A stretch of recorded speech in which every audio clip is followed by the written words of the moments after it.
Brethren, I want to start today by asking us a question. Does God humble you? Now, at first glance, I suppose that seems like an easy answer, but the question for me is a little more nuanced today. Because in a sense, the answer is no. God does not humble you. Again, in a sense. In the sense that it's not a gift of humility. It's not something he imparts to you. It's not something he grants you. It is something he does teach you. And he teaches us it in a marvelous way throughout our life. It is built into multiple opportunities in the Christian life, and arguably in every life of every human being that lives on this earth. I want to focus today on a few key aspects of God's humbling in our life. Again, huge subject, multiple layers. We could spend hours and hours and weeks, I suppose, on the subject.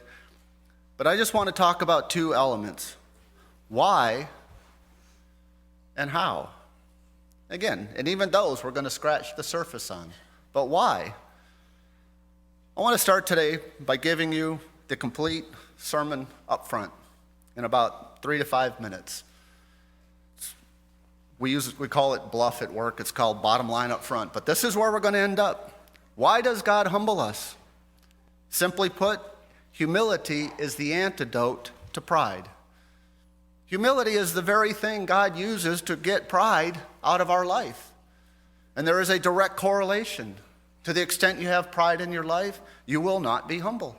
To the extent you are humble, pride will be expunged from your life. So it is the weapon, if you will. It is the tool. It is the instrument whereby God can expunge pride from our life. Because pride is the natural state of man. We don't have to do a blooming thing to become prideful. That's how we will go of our own accord. Without the opportunities God brings to our life, without the opportunity to humble ourselves that he can bring, or that nature itself brings, which we'll talk about here in a minute, we would stay prideful. That's just the state in which we are. That's the existence of a human being. And again, it is something that we are instructed by God to actively seek to get rid of in our life. And it is done through the choosing and the instrument of humility. How? Again, this is a sermon in Cliff's Notes version, I guess. How does God teach us? I alluded to it a moment ago. I'm going to bucket into two main categories. Arguably, and again, I could probably come up with 3 to 4 more, but I think if you kind of consider it, you come up with these two big buckets that God uses to teach us humility. Number one, the normal, everyday interactions of life. There isn't a thing, there isn't a person that doesn't experience things in their life where they can choose to take the path of humility. There isn't a thing that every human doesn't experience where you can, in the same instance, in the same moment, choose the path of hardening your heart and taking the path of pride. Every event, every situation that comes along, we have a choice to make. And it is a decision. There's actually a psychological behavior that's interesting to sort of think through, but one of the things we humans do, and this is like a known thing in the psychology world, but every time we meet somebody, everybody we meet, we size them up, and within like 3 to 5 seconds, we categorize them. We categorize them in 1 of 2 ways: better than us or worse than us. In essence, we're judging them and we're saying we're better or we're lower than that person. And we will make that judgment call like that. And we will begin to treat people accordingly. Again, it's an interesting dynamic, but we do that. And when we think of that in the context of pride and humility, see, it's probably easier for us to be humble toward those who we judge to be better and more superior to us.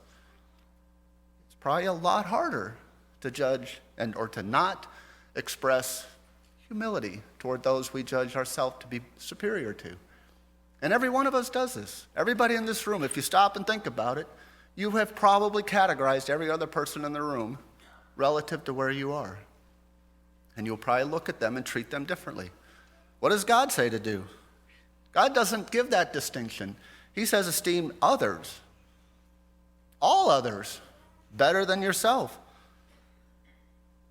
To do that, it takes a humble heart. And the reason I highlight that is because it speaks right to the heart of our everyday interactions, regardless of our age, regardless of our color, wealth, sex, it doesn't matter. It goes right to the heart of how we treat people. And it does take humility to actually esteem others better than ourselves. So that's the number one. Again, just the big bucket of normal, everyday interactions in life. Number two, the direct intervention from God. And again, it will happen. It will primarily, I believe, be focused on God's elect, those who he is working with right now on this earth. He will reach down, and he can and does cause things to occur, specifically because we have pride in our life. Again, this could be passive or active. It's everything from the still small voice that when something happens, you're like, I probably didn't do that right. And we stop and we think about it. Or direct intervention. I would argue it's a sliding scale of pain for us. I think the more likely ones I like to think I do is listening to the still small voice, because that's a lot less painful than what might need to occur. But God will seek humility. And we'll see that as we go on. In fact, it's a requirement. He will get that, if you will, in his servants. Or his servants will choose the hard path, and they will harden their heart. I think God's direct intervention also kicks in when number one fails. And again, that's an instructive idea for us to consider. Because this life, again, is set up to teach us, set up to give us opportunities to choose. Binary choice, harden or humble. What are we going to choose? Both of them, whether it's choices in life or just situations in life or God's direct intervention, have that choice implied. And we can decide how to do it. And it is in this choice, this decision, that the real teaching takes place. Deep in the heart and the mind of the individual is where this confrontation takes place. And it is the choice to humble and harden ourselves. Humble or harden ourselves. So for those who want to, you can tune out now. You're good. That's what we're going to cover, just in longer form. I want to start today over in 1 Peter. 1 Peter chapter 5.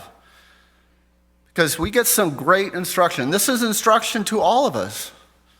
And it is important also to consider who the author of this is. This is Peter, who through most of his time with Christ as a disciple was quite proud. He was out there.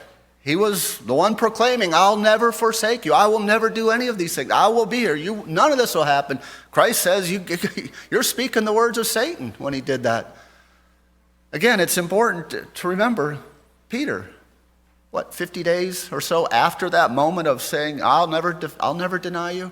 50 days later or so, probably 2 months, we'll say. After healing a man at the gate called Beautiful. Everybody's looking to him. Everybody's, oh, how great. You know what his answer is? Men and brethren, why are you looking at me as though we did something? Very different man. It's that mind that began to write this. Again, these are Peter's reflections. So I want to start again in 1 Peter 5, verse 5. He says, likewise, you younger people, submit yourselves to your elders. What? Honestly? Submit? Again, situations in life. You younger, submit yourself to your elders. It's hard to do sometimes. Sometimes the elders aren't so hot. It's just the fact. He says, submit. Yes, all of you, be submissive to one another. Again, not to those we think are better than us, not to those we esteem highly and say, oh, they're great, they're this, they're that, whatever. They got the money, they got the looks, they got the wealth. He says, submit yourselves to one another and be clothed with humility. be clothed with it. It's something you put on as a Christian. You put on your clothes. Do we put on humility? Not as a put on, obviously, but as a garment we wear. Because he says this, for God resists the proud, but gives grace to the humble. God resists. That's an active word. He is actively resisting the proud. But his grace can be given to the humble. We'll see why that is as we go on here. It's interesting, the word clothed here. It refers to a garment that is commonly worn by a slave. Is that what we put on as we serve others? Is that what we are clothed in? Are we willing then to take the place of a servant? Are we willing to perform any office or any act in humility to truly serve others for their benefit, for their wealth? Or is it self-serving? Because one will be proud, the other will be putting on humility. Verse 6, he says, therefore humble yourselves under the mighty hand of God, that he may exalt you in due time. Based upon all that, he says, therefore you humble yourselves. That is something you must do. This is why I say it's not God giving you humility. God doesn't gift you with humility. He gifts you with opportunities to learn humility and to learn to be humble. But you've got to put it on. You've got to decide, I will choose the path of humility. Under the mighty hand of God. Think about that. God's mighty hand. It requires knowing God. Because it is under his authority that we must submit ourselves. Because we, first and foremost, are submissive to our great God. And if we do so, we will be able to serve our brethren, as he just said. But we submit ourselves under God's mighty hand, his authority, his power, his supreme, almighty, sovereign power. How do we do this? See, because God says it, we have to learn he is right. He is pure. Whatever you may think is not correct. Meaning, if you are in contradiction to God, we have to surrender our desires and our ideas and our thoughts and our will to him and submit them and suborn them. Actually, in this context, in my head, and I'll probably go as far as I can reach, but I want to take back a word that Protestant seems to have taken over, because I think it describes what Peter's talking about here. The word surrender. It's again, we have to take back that language a little bit for it to mean what Peter's talking about, but total and complete surrender to our God. Do we do that? Do we submit ourselves under the mighty hand of God, under his authority, with complete, total, and utter surrender? Or do we submit ourselves, but really, see, the spouse you gave me, God, they're the ones that need to surrender. They're the ones that need humility. Under your mighty hand, can you get them? That's what we tend to do, isn't it? We tend to focus on our spouse, our boss, our friends, our children. I don't know. That's not what it says. It says you surrender or humble yourself. God will worry about the other person. They may not. That's when it gets really hard. We're still commanded to humble ourselves under God's mighty hand. See, brethren, again, I've alluded to it already. Humbling yourself is a choice. It's something you decide you're going to do. It's a choice. To do so, as is implied here, we need an accurate view of God. And we need an accurate view of ourselves. In one sense, you could argue that is a good description of humility. Humility is not beating yourself up. Humility is not groveling in a corner. But it is to have an accurate view of who you are. And again, in this context, under God's mighty hand, you have to have an accurate view of who God is. And if, as you see those things, they play off each other. The more sovereign, the more supreme you see God, the more you will realize your absolute depravity.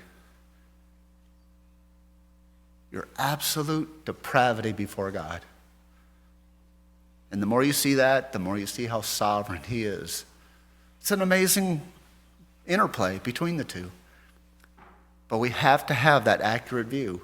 The more accurate we have, the more we will have a humble heart before our God. Before, as it says here, His mighty hand and His supreme authority in our life. Before we leave this verse, I want to notice the word or the phrase, in due time. Because, brethren, that is key with all of this. You take the path as God asks us to do of humility. You have to keep the long term in play because it is not always pleasant in the moment. Again, you're doing the right thing.